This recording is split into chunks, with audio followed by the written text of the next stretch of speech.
പെരുമ്പാവൂരിൽ വൻ ലഹരിവേട്ട 2 കോടിയോളം രൂപയുടെ നിരോധിത പുകയില ഉൽപ്പന്നങ്ങൾ പിടികൂടി 3 പേർ പിടിയിലായിരിക്കുന്നു. അമൽ സുരേന്ദ്രനുണ്ട് കൊച്ചിയിൽ നിന്ന് വിശദാംശങ്ങളുമായി. അമൽ, വലിയ കച്ചവടമായിരുന്നു. ആരാണ് ഈ പിടിയിലായവർ?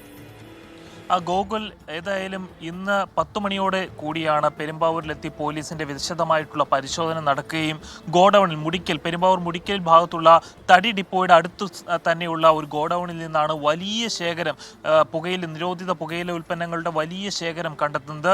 ഈ ഗോഡൌണിന്റെ ചുമതലയിൽ ഉണ്ടായിരുന്നത് കമറുദ്ദീൻ എന്ന വ്യക്തിയാണ്.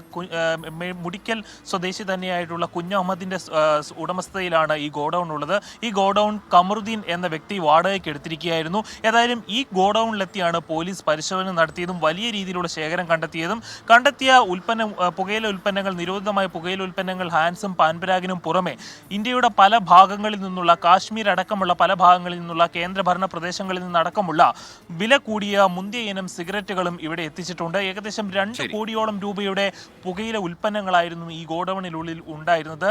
പ്രധാനമായും പെരുമ്പാവൂരിലും മറ്റും പരിസര പ്രദേശങ്ങളിലും മറ്റുമുള്ള അതിഥി തൊഴിലാളികളെ ലക്ഷ്യം വെച്ച് നടത്തുന്ന കച്ചവടത്തിന്റെ ഭാഗമായിട്ടാണ് പുകയില ഉൽപ്പന്നങ്ങൾ ഈ ഗോഡൌണിൽ സൂക്ഷിച്ചിരുന്നത് എന്നാണ് നമുക്ക് മനസ്സിലാക്കാൻ സാധിക്കുന്നത്.